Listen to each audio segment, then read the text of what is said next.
आप अगर अपने मन को भगवद अर्पण करते हुए योगस्तः कुरु कर्माणि संगम त्यक्त्वा धनंजयः सिद्धय असिद्धयोः समो भूत्वा समत्वम योग उच्यते। हमारे जीवन में जो कर्म होंगे, कुछ होंगे जो सिद्ध होंगे, कुछ होंगे जो सिद्ध नहीं हो पाएंगे। माने कुछ होंगे कर्म ऐसे जिसकी पूर्णता सुंदरता से हो जाएगी, पर कुछ कर्म होंगे ऐसे जिसमें हमको हमारी जो मनोवांछित इच्छा है वो पूरी नहीं होती है। तो क्या करें? बोले कुछ नहीं करे, बस उसमें आसक्ति ना रखे, कर्म को अच्छे से करे। और करे भी कैसे? योगः कर्मसु कौशलम, कुशलता पूर्वक कर्मों को करे। हमारे कर्म बिगड़ते तब हैं जब हम कुशलता से नहीं करते। अच्छाई से करें, सफाई से करें, एकाग्रता से करें, तो वह कर्म अधूरा नहीं होगा, वह कर्म पूरा होगा। मैं इसमें एक उदाहरण देती हूँ, बात तो छोटी सी है। मैं एक बार अपने गुरुदेव के लिए भोजन पकाया, रोटी दी, तो रोटी को देख के कहते हैं, हे भगवान, ये रोटी तो सूखी नहीं है। मैंने कहा क्यों? कहते फूली नहीं है। रोटी ठीक फूली नहीं तो क्यों? आपने आटा ठीक गूंदा नहीं है। तो आटा गूंदते कैसे? ये हमने हमारे गुरुदेव से सीखा। बोले इतना मलो कि एकदम मुलायम हो जाए, इतना मुलायम हो जाए और उतनी उसमें एरेशन हो जाएगी, फिर उसको छोड़ दो। अभी गूंदा, अभी रोटी मत पकाओ, फिर उसे आधे घंटे छोड़ दो। आधे घंटे के बाद जब बेलो तो कहते होश पूर्वक बेलो, गोल बेले। भारत का नक्शा नहीं बनाना है, बिल्कुल नहीं बनाना, चीन का भी नहीं बनाना, गोल होनी चाहिए। तो बोले कैसी गोल? बोले जैसे दुनिया गोल। बोले इतना गोल होना चाहिए। तो आपकी ज्योमेट्री भी सही होनी चाहिए। और जब आप रोटी को तवे में डालें तो तवे ठंडे पे ना डालें। ये ट्रिक आज मैं अपनी चेलों को सिखाती हूँ कि तवा गर्म है या नहीं है, उसके लिए उसको उंगली लगा के, उंगली नहीं जलानी है, थोड़ा सा आटा ऐसे डाल दो और वो ब्राउन हो जाएगा तो मतलब तवा आपका गर्म है। उसको हटा दीजिए तो रोटी डालिए, तो रोटी सेकिए। अब सब रोटियां सेकते हैं, सबको आती है, लेकिन उनका एक बड़ा विचित्र तरीका था कि रोटी फूलनी चाहिए और फूल जाने के बाद जो ऐसे लेटी हुई चपाती है उसको यूं खड़ा कर दो और फिर उसकी जो वो पेरिफेरीज होती हैं उसको भी सेको, वो कच्ची नहीं रहनी चाहिए। तो हम रोटी पहले यूं फुलाएं और फिर उसे ऐसे सीधे रख के दोनों हाथ से उसको फिर यूं यूं सेकते हैं। फिर सेकने के बाद घी कितना लगना चाहिए, इसकी भी मात्रा का ध्यान। इतना कम ना लगे कि लोग कहें ये गरीब है, इनके पास घी नहीं है, और इतना भी नहीं लगे कि फिर रोटी देते देते सब नीचे आपका घी बह रहा हो। तो कैसे घी लगाना, और ये सब पकाते हुए में तुम्हारा मन संसार का कूड़ा करकट सोच रहा था या कि तुम्हारा मन उस समय पर भगवान नाम स्मरण कर रहा था। ये बड़ा ट्रिक होता था। भगवान नाम सुमिरन करते हुए रोटी पकेगी तो कह रहे ये रोटी सात्विक होगी और सदगुरु को देने के लायक होगी। जिसकी रोटी कच्ची है, जिसकी रोटी जली है, जिसकी रोटी फूली नहीं है, कहते इसका मतलब ये उसके मन की एकाग्रता सही नहीं है और उसे यह भी नहीं मालूम कि सुंदर रोटी किसको कहते हैं।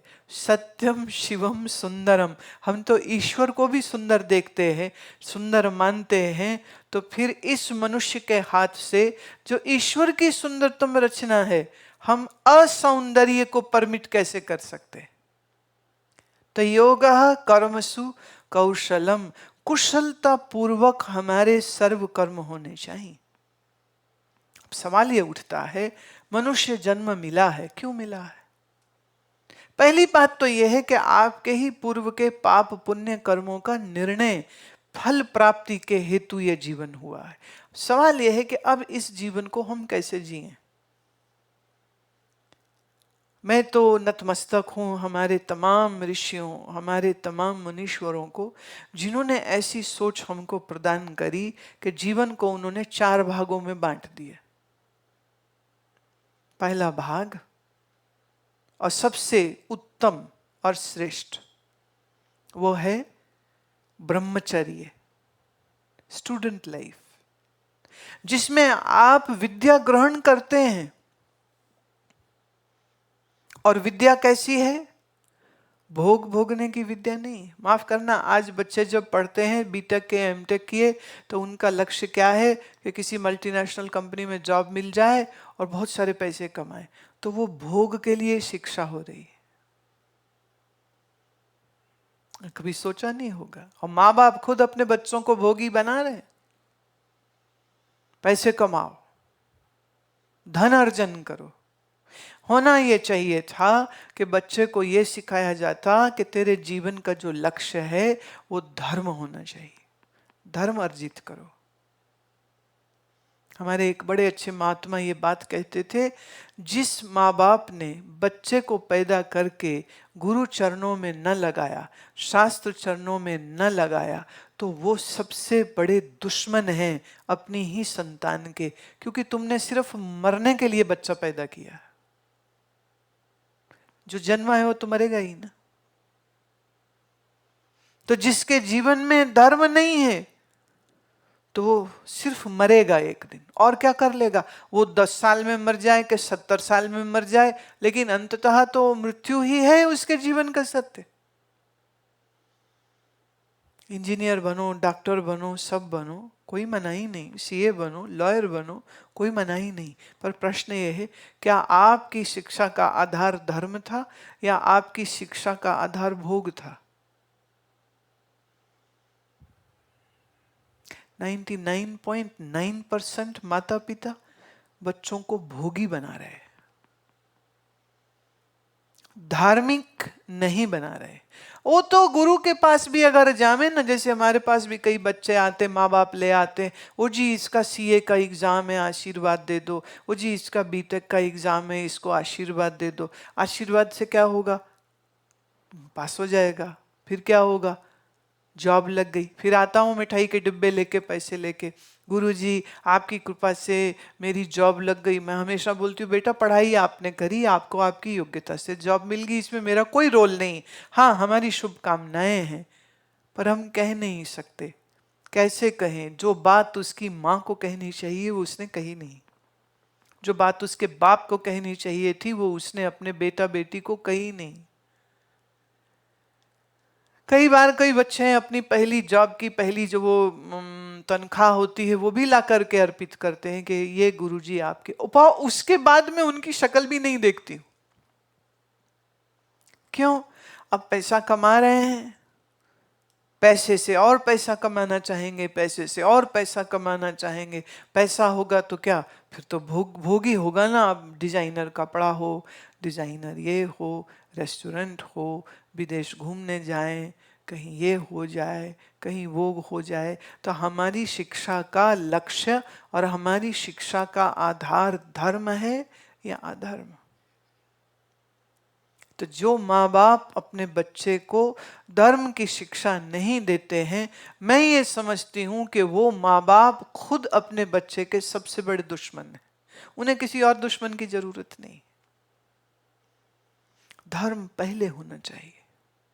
शिक्षा भी प्राप्त करे तो धर्म का आधार होना चाहिए। अधार्मिक होने के लिए अगर वो शिक्षा का पायदान इस्तेमाल कर रहा है तो फिर इससे तो अच्छा है अशिक्षित रह ले।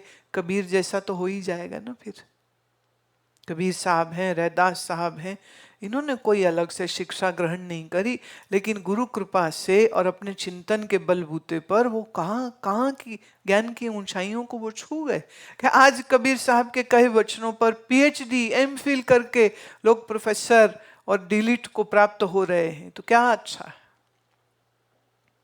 धर्म विहीन शिक्षा इसी मनुष्य के दुश्मन हो जाएगी। इसी तरह धर्म विहीन कमाया हुआ अर्थ। इसलिए जब हम जीवन का लक्ष्य बोलते हैं तो बोलते 4: धर्म, अर्थ, काम, मोक्ष। पर पहले धर्म। अब जब धर्म की परिपाटी उसकी मजबूत हो गई तो अब कहा अर्थ कमाओ। अर्थ का अर्थ पैसा भी है, पर याद रहे अर्थ का एक गहरा अर्थ भी है, और वो गहरा अर्थ ये है कि तुम अर्थहीन कुछ मत करना।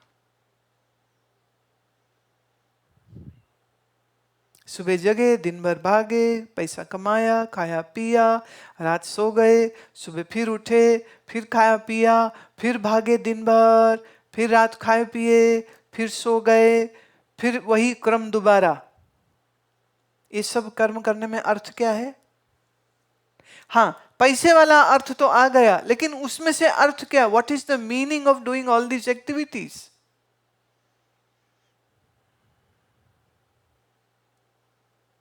फेसबुक पे बैठ के 2 घंटा बर्बाद करने से अच्छा होता कि वो बच्चा कोई अच्छी पुस्तक पढ़ रहा होता।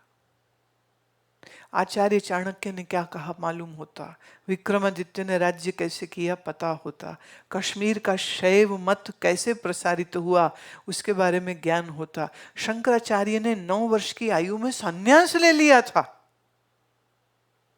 16 वर्ष की आयु तक आते आते सारे जीवन के उन्होंने महत्वपूर्ण सारे ग्रंथों की रचना कर दी थी। और तुम्हारा बेटा बेटी 16 के होते तो लड़का लड़की के पीछे घूम रहे होते हैं, या तुम उनके ब्याह का सोच रहे होते हो, और ब्याह हो गया तो आगे 2 बच्चे 4 बच्चे और हो जाएंगे। अर्थ क्या इसमें? What is the meaning? देखिए, एक पक्षी का जो जीवन है ना, वो नेचर के साइकिल से बंधा हुआ है। इसलिए वो भोर से पहले जग जाता है, वो गीत गाता है, वो अपने लिए खाना ढूंढता है, वो खाता है। जब ऋतु आती है तो उसका मीटिंग होता है, फिर मादा अंडा दे देती है, फिर किसी किसी प्रजाति में नर और मादा जो वो मिलकर के उस अंडे की रक्षा करते हैं जब तक उससे बच्चे बाहर ना आ जाएं, फिर बच्चों की रक्षा करते हैं जब तक वो ठीक उड़ना ना सीख जाएं। और जिस दिन वो बच्चे उड़ना सीख जाते हैं तो नर और मादा जो माता पिता हैं वो फिर पता ही नहीं कहाँ, और फिर बच्चा पता ही नहीं फिर कहाँ, फिर वो उसी साइकिल को जीता है जो उसके माता पिता ने जिया होता है। लेकिन कुछ समय के बाद मादा अपने ही बच्चे को शायद पहचान नहीं पाएगी कि ये मेरा ही था, क्योंकि ऐसा कोई बंधन उनके वहां होता नहीं है। अगर मनुष्य भी यही कर रहा है तो एक पक्षी के जीवन में और एक मनुष्य के जीवन में क्या भेद रह गया? कोई भी नहीं। तो धर्म और अर्थ, अर्थ मतलब जस्ट नॉट फाइनेंसेस, अर्थ मतलब giving meaning to everything whatever you do. जो आप करते हैं उसके पीछे कुछ सोच होनी चाहिए, कोई लक्ष्य होना चाहिए, उसके पीछे एक संकल्प होना चाहिए। क्या इससे मेरी आत्म उन्नति होती है? क्या इससे मैं धर्म परायण होता हूँ? क्या इससे मेरी मन की एकाग्रता सधती है? क्या इससे मैं शांत सौम्य धीर गंभीर व्यक्ति होता हूँ? क्या इससे मैं अपने कर्तव्य पालन को अच्छे से करता हूँ? अगर मैं सिर्फ पैसा, रिश्वतखोरी, बेईमानी करके कमा रहा हूँ, याद रहे संतों का कहना है जो धन पाप से कमाया जाता है वो कोर्ट कचहरी या अस्पतालों में ही जाके खत्म हो जाता है, या उसकी औलाद इतनी नालायक होगी कि उसके सामने वो उसके सारे धन को बर्बाद कर देगी। पाप का कमाया हुआ पैसा कभी पचता नहीं है। जहां तुम्हें लग भी रहा हो कि वो पच रहा है, वो एक्चुअली पच नहीं रहा है। बस ये समझिए कि इंतजार हो रही है कि उसका जहां ऋतु आया तहां वो अपना फल देने को उत्सुक हो जाता है। तो पहले धर्म, फिर अर्थ, फिर काम। कामनाओं की पूर्ति को शास्त्र मना नहीं करते, कहते धन भी कमाओ, भोग भी भोगो, कौन मना कर रहा है, पर भोग कैसे भोगो बस इसमें कुछ विज्ञान उन्होंने दे दिया। जैसे भोजन पकाए तो पहले भगवान अर्पित करे, और प्रभु को अर्पित करने के बाद जो भोजन खाएगा तो फिर प्रसादे सर्व दुखा नाम हानिरस्योपजायते, फिर वो भोजन प्रसाद हो जाता है। ग्रस्त धर्म में प्रवेश करते ही वह पति पत्नी शास्त्र अनुसार एक दूसरे को भोगें, इसकी भी कोई मनाही नहीं है, कोई पाप नहीं है वो। फिर वो संतान को जन्म देंगे। संतान जन्म देने में भी कोई पाप नहीं है, भोग भोगने में कोई पाप नहीं है, अच्छा वस्त्र पहनने में पाप नहीं, अच्छा मकान बनाने में पाप नहीं। पर थोड़ा बैक गियर लगाइए, वो धर्म से कमाया हुआ अर्थ था या अधर्म से कमाया हुआ अर्थ था? वो सिर्फ भोगी बनने के लिए सब कुछ किया था या वो योगी बनने का संकल्प लेकर के सब कुछ कर दिया था? मैं फिर कह दूं, जिस पिता ने अपने बच्चे को सुमिरनी नहीं हाथ में नहीं दी, जिस माता ने अपने बच्चे को ध्रुव और प्रहलाद की अनमोल गाथाएं नहीं सुनाई और सिर्फ कहा बेटा पढ़ लिख ले और पैसे कमा ले और यूएस या यूरोप या इंग्लैंड की तुमको सिटीजनशिप मिल जाए तो हमारे भी वारे न्यारे हो जाएंगे, तो लग जा। भोग परायण मनुष्य जो है वो धीरे धीरे बिल्कुल धर्महीन हो जाता है। इसीलिए शास्त्र कहता है कि भोग भोगने से पूर्व, काम की पूर्ति से भी पूर्व आपकी धर्म की जो पार्टी है वो बहुत स्ट्रांग होनी चाहिए। फिर आ जाती है बात अहिंसा, हिंसा ना करना। पर इसमें मैं थोड़ी सी बात जोड़ दूं, दीनहीन की रक्षा हेतु या अपने धर्म की रक्षा हेतु तलवार उठाने में कोई दोष नहीं है। तां अहिंसा परमो धर्म मत कहिएगा। आतताई से लड़ने के लिए तलवार उठाना भी धर्म होता है। हमारे मुरली वाला कृष्ण भगवान अर्जुन को यही तो उकसा रहे हैं कि बेटे तू क्षत्रिय है, तेरा धर्म है युद्ध करना, तुम्हें करना होगा। और ये आतताई फिर भले तेरा द्रोणाचार्य गुरु हो, भीष्म पितामह हो, या तुम्हारे भाई भतीजे हो, या ससुर हो, या मित्र हो, जो भी कोई अधर्म करे वो हत्या का योग्य।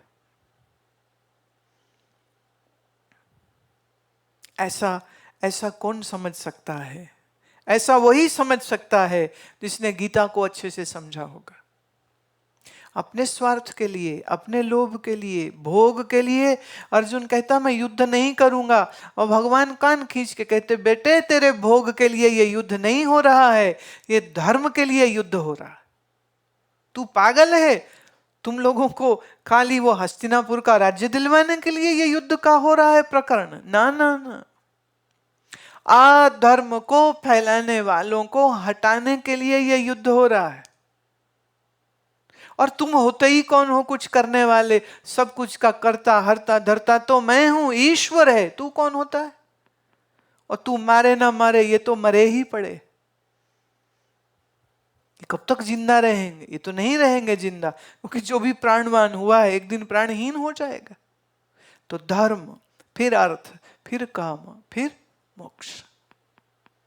अब मोक्ष की बात तो बस अब क्या ही कहूं, मुझे तो कोई नहीं दिखता ऐसा जो ये कहे कि मुझे मोक्ष की चाह है। सबको भोग की चाह है आज के समय में। तभी तो इस महामारी के काल में लोग दवाई की ब्लैक करने लग गए, अस्पताल के बेड की भी ब्लैक होने लग गई। मनुष्य की नीचता का कोई सीमा ही नहीं रह गई। माने कैसे कोई इतना लोभी हो सकता है? कैसे कोई इतना लोग कहते हैं हाय मेरा परिवार मेरा परिवार। देखिए कोरोना ने दिखा दिया यहाँ कोई किसी का नहीं। हमारे एक अपने शिष्य हैं, उनको कोरोना पॉजिटिव हो गया, उनकी पत्नी ने उनको घर से बाहर निकाल दिया। कहती तू जा यहाँ से, तू नहीं रह सकता घर में, मेरी तरफ से अस्पताल जा, मेरी तरफ से तू मर जा, तू घर में नहीं आ सकता। घर से बाहर निकाल दिया उसको। अब वो चला गया अस्पताल, चलो ठीक ठाक हो गया, नेगेटिव रिपोर्ट लेके पत्नी को फोन करके कहता है मेरी रिपोर्ट नेगेटिव है, मैं अब बिल्कुल ठीक हूं। कह रही नहीं अभी हफ्ता रुक। ये वो है जो करवा चौथ का व्रत रखती थी इसके लिए। वो कह रही अभी भी हफ्ता रुक। और जिसको पता चला इसको कोरोना हुआ है, वो रिश्तेदार भी कहे ना हमारे मत आओ तुम, वो वहीं अस्पताल में रहा वो कैसे रहा ये तो वही जानता है। बोले जमीन पे सो लेता था, जो लंगर लगते थे वही रोटी खा लेता था, क्योंकि अब मेरे पैसे भी खत्म हो गए। और पत्नी ने जब निकाला था तो मैं अपने कार्ड भी नहीं उठा पाया था, और पत्नी फोन भी नहीं ले रही थी। रोज की कहानी है। अभी एक बाप किसी की माँ, किसी की दादी, किसी का दादा अस्पताल के कंपाउंड में छोड़ के चले गए कि इस लाश को हम अपने साथ भी नहीं ले जाएंगे। परिवार वालों की अस्थियां वहीं पड़ी हैं शमशान घाटों में, परिवार लेने नहीं जा रहा है कि मालूम नहीं उस थैली से ही कहीं हमें कोरोना लग गया तो हम ना कहीं मर जाए। मैं तो समझती हूँ कोरोना तो बहुत बड़ी शिक्षा देने आया है। जो लोग सब मेरा मेरा मेरा कर रहे थे ना, उसने दिखा दिया बेटा कोई तेरा नहीं, तुझे अगर कोरोना हो गया तो तेरे अपना परिवार तुझसे कन्नी काट सकता है। अब मैं ये इसको जनरलाइज नहीं कर रही हूँ कि सब लोग ऐसे ही कर रहे हैं, पर ऐसी घटनाएं बहुत सी हो रही है। और अगर हो रही हैं तो मुझे आश्चर्य नहीं। क्यों? हमारे यहां पैसे को पूजा जाता है, धर्म को पूजा ही नहीं जाता, धर्म को श्रेष्ठ माना ही नहीं जाता है। तो जिस बच्चे की शिक्षा दीक्षा में धर्म का कोई हिस्सा नहीं था, वह व्यक्ति धर्म परायण नहीं होगा, तो उसके कर्म धार्मिक नहीं हो सकते हैं। तो ऐसा व्यक्ति लोभी, क्रोधी, मोही, आसक्त और अंधा नहीं होगा तो और क्या होगा? इसलिए मेरा आग्रह है, जो भी कोई इस बात को सुन रहे हैं, मेरा आग्रह है, अभी भी देर नहीं हुई है, अपने बालकों के, अपने बच्चियों के साथ बैठ करके धर्म की चर्चा को जीवन का एक अनमोल बड़ा हिस्सा बनाइए। आप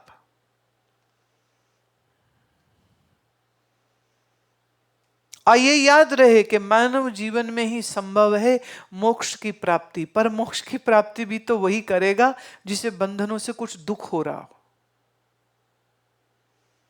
जिसे संसार की आसक्ति में सुख आता हो। अब माँ बच्चे को खिला रही होती है, गोदी में मुंह चूम रही होती है, ऐसे में बच्चे का नाक बह रहा है, पर माँ तो चूमती चली जा रही है, उसको उसमें भी बड़ा मजा आ रहा होता है, ये मेरा बच्चा है।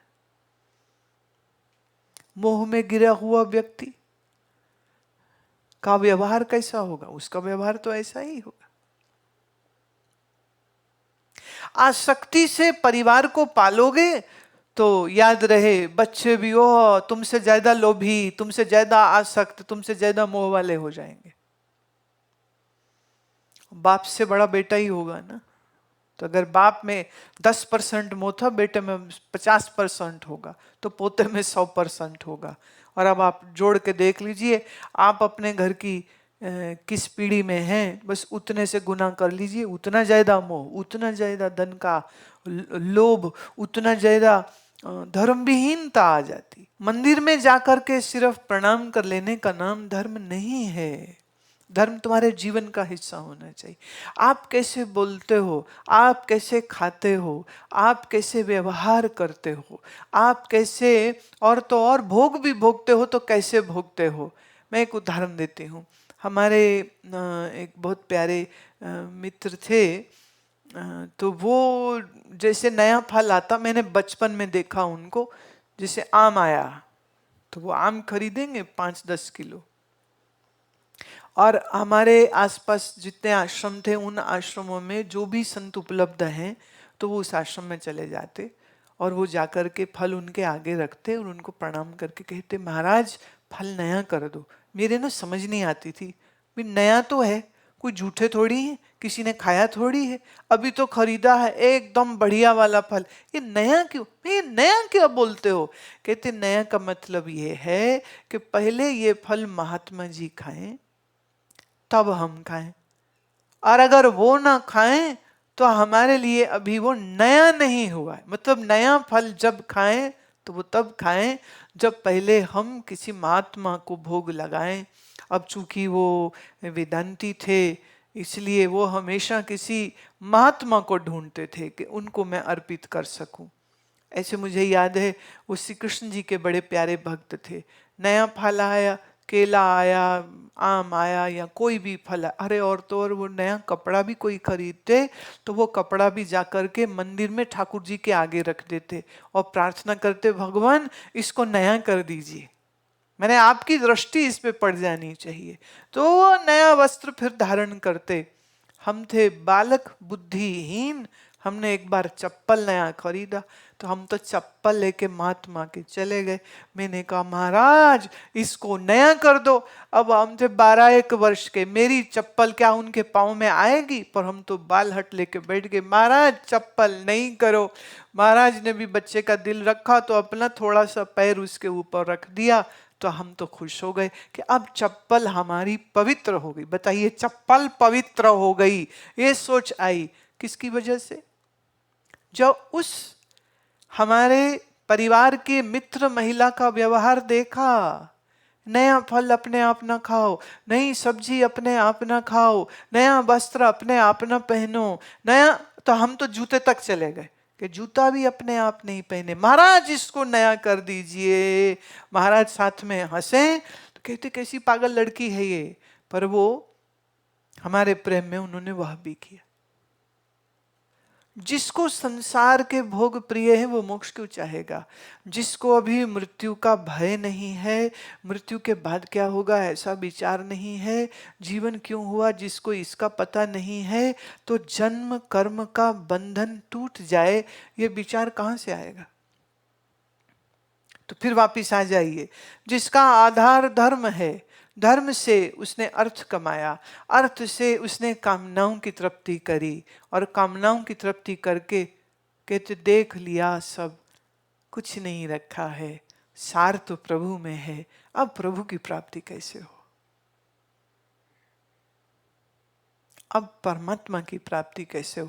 अज्ञान में तो बहुत भटक लिया, अब अज्ञान से मुक्ति का मार्ग कैसे हो? अब तो यही विचार करना है। तो मोक्ष की बात तो मैं समझती हूँ उसके लिए है जिसने संसार भोगा भी, देखा भी, और अब संसार से छूट गया।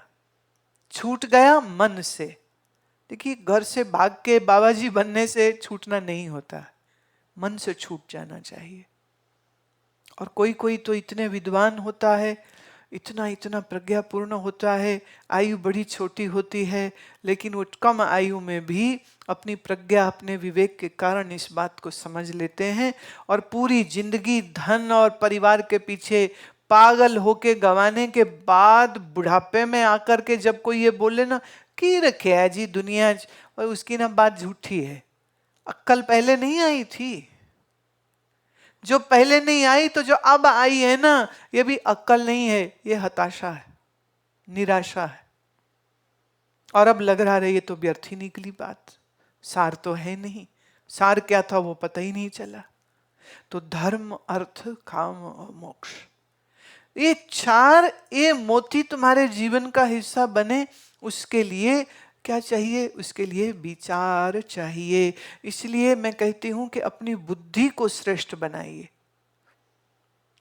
और भगवत गीता हमारी बुद्धि को, मन नहीं, हमारी बुद्धि पे पूरा काम करती है। बुद्धि युक्तो जहाति उभे सुकृत दुष्कृते तस्माद्योग्याय युज्यस्व योगः कर्मसु कौशलम। पहले पाप और पुण्य का विचार पता हो, फिर पाप और पुण्य दोनों का ही त्याग कर दे, फिर इनसे मुक्त हो जाएगा तो क्या होगा? युज्यस्व योगः, योग को धारण करता है, स्थिर बुद्धि होता है, और फिर उसके बाद जो कर्म भी करेगा ना तो कर्मसु कौशलम, उसके कर्म भी फिर कुशलता पूर्वक हो जाते। देखिए, अर्जुन को भगवान ने ज्ञान दिया, ज्ञान के बाद क्या वो बाबाजी बन गया, भगवा पहन करके किसी हरिद्वार के आश्रम में बैठ गया, या कि उसने तलवार और अपने अस्त्र शस्त्र उठाए और युद्ध में लग गया? अच्छा, युद्ध जीत जाने के बाद भी युधिष्ठिर राजा बन गए, अर्जुन उनके संग संग रहे, धर्मपूर्ण पिता समान अपने भाई की छत्र छाया में रह के अर्जुन ने कर्म किए, कर्म किए, कर्म किए, कर्म किए। फिर एक समय ऐसा आया जब लगा अब बस बहुत, तब पांचों पांडव द्रौपदी सहित वन को प्रस्थान कर गए थे। किधर को गए? बद्रीनाथ को गए। और बद्रीनाथ में क्या किया? कुछ समकाल वहां तप किया, फिर बद्रीनाथ से भी आगे निकल गए। शेषधारा से होते हुए कोई अगले लगभग 20-22 किलोमीटर के बाद आती है स्वर्ग आरोहण। स्वर्ग आरोहण इसलिए उसको कहते हैं, कईयों ने सोचा वहां से ना एक सीढ़ी है जो सीधी स्वर्ग में चली जाती है, ऐसा नहीं है। उसे स्वर्ग आरोहण इसलिए कहते हैं क्योंकि इतने ऊंचे ये हिम शिखर हैं, और जब इन हिम शिखरों पर सुबह का सूर्य उदय होते हुए जब अपनी किरणें डालता है ना, तो ये सारे हिम शिखर स्वर्णिम हो जाते, गोल्डनिश हो जाते। और इन्हीं पर्वतों पर चलते चलते चलते एक एक करके इन्होंने अपने देह त्याग दिए थे। आज का समय होता और भोगी वृत्ति वाले पांडव होते, तो बुढ़े होके बीमार होके किसी महंगे अस्पताल में वेंटिलेटर लगवा के पड़े रहते हैं। बट ऐसी अवस्था आने से बहुत पहले पांडवों ने सब कुछ त्याग दिया और महात्माओं की संगति करी, और संगति के बाद सीख लिया तपस्या, सीख लिया एकांतवास, सीख लिया साधना, और वही साधना करते करते उन्होंने अपनी देह त्याग दी थी। और ये सिर्फ पांडवों की ही बात नहीं, तुम जान के हैरान होगे, धृतराष्ट्र, गांधारी और कुंती, यह तीनों भी वानप्रस्थ हो गए थे। युधिष्ठिर को जब राजपाट दिया है, बस उसके कुछ ही समय बाद ये तीनों चले गए। कहाँ? जाकर के जंगल में वास किया है, ताकि वो अपनी साधना कर सके। कोई धृतराष्ट्र को तो अकल तब आई ना, जब सारे पुत्र मरवा लिए, सारा खानदान बर्बाद करवा लिया, कुरु वंश का नाश करवा लिया, फिर अकल पर आ तो गई ना, और तो ऋषियों के आश्रम के समीप जाके वास कर लिया। कहने का भाव ये, भले हो पांडव, भले हो धृतराष्ट्र, इतनी अकल तो धृतराष्ट्र को भी थी कि जीवन का जो आखिरी पड़ाव होता है वो धर्म परायण, साधना परायण होना चाहिए।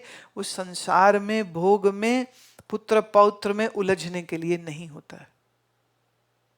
मानव जीवन को श्रेष्ठ बनाना ये हमारे हाथ में है। अगर हम मोह के दलदल में फंसे रहेंगे तो ये बात कभी नहीं समझ पाएंगे। अगर हम अपने मन को मोही न होने दें, धर्म परायण होते हुए, विवेकवती होते हुए, विहित कर्मों को करते हुए, नित्य कर्मों को करते हुए, निष्काम कर्म की ओर अगर हम बढ़ जाते हैं, और वो होगा तब जब आप ब्रह्म विद्या को श्रवण करोगे। मैं कौन हूं? परमात्मा कौन है? यो माम पश्यति सर्वत्र सर्वम च मयि पश्यति। जब हमारी दृष्टि ऐसी हो जाए कि सर्व में भगवान और भगवान में सब हमें दिखने लग जाए, इस ज्ञान बोध को प्राप्त कर लेने के बाद भले आप जो भी कर्म कर रहे हैं, कर्तव्यों का पालन अच्छे से करेंगे। योगा कर्मसु कौशलम। फिर कह दूं, लंगोटी लगा के गंगा किनारे बैठने से आप योगी भर नहीं हो जाते। वो हठ योगी हैं, उनका एक अपना रोल है। लेकिन जो अर्जुन ने किया, जो युधिष्ठिर ने किया, जो राजा जनक ने किया, जो श्री राम ने किया, हमको तो वह सामने आदर्श रखना है। ज्ञानी है, मुक्त परायण है, मोक्ष में प्रतिष्ठित हैं, ज्ञान और प्रज्ञा में प्रतिष्ठित हैं, लेकिन अपने कर्मों को समय जब तक उनको अनुमति देता है तब तक वो अपने सर्वश्रेष्ठ कर्मों को करते हैं। कैसे? निष्काम होके, कर्ता भाव से नहीं, अकर्ता होके। गुण गुणेशो वर्तन्ते कर्ता हम इति मन्यते। अज्ञानी हर चीज में मैं करता है, भक्त हर कर्म में तू तू तू तू करता है, और ज्ञानी ना मैं करता है ना तू करता है। सब चीजें घटित हो रही हैं, जो हो रहा है सो अच्छा हो रहा है, पर धर्म का आधार जीवन में लाना बहुत बहुत आवश्यक है। ये कर्म का रहस्य है। समझ आ जाए तो जीवन धन्य हो जाए। और समझने के लिए पुनः पुनः गीता का अध्ययन करते रहिए। गीता आपको कुशलता पूर्वक कर्म करते हुए पर भी अकर्ता होने का महामंत्र देता है। इसलिए भगवत गीता अपने आप में एक उपनिषद भी है। भगवत गीता अपने आप में भगवान का गाया हुआ गीत है। ये वो गीत है जो भगवान खुद गाते हैं, और इस गीत को जो सुनते हैं वह भगवान को प्राप्त हो जाते हैं, स्वयं भगवान हो जाते हैं। तो अपने हृदय में ऐसी भाव रखनी चाहिए कि हमारे जीवन में कर्म के इस रहस्य को हम समझें और अपने जीवन में लाएं, ताकि हमारा जीवन सार्थक हो सके। और ये बात हमारे जो प्रियजन हैं, जो परिवार के जन हैं, जहाँ तक संभव हो सके ये बात उन तक भी पहुँचे, ताकि जैसे हमारा जीवन सफल हो रहा है ऐसे उनका भी जीवन सफल हो। सर्वे भवन्तु सुखिनः, सर्वे सन्तु निरामयाः, सर्वे भद्राणि पश्यन्तु, मां कश्चित् दुःखभाग् भवेत्। ओम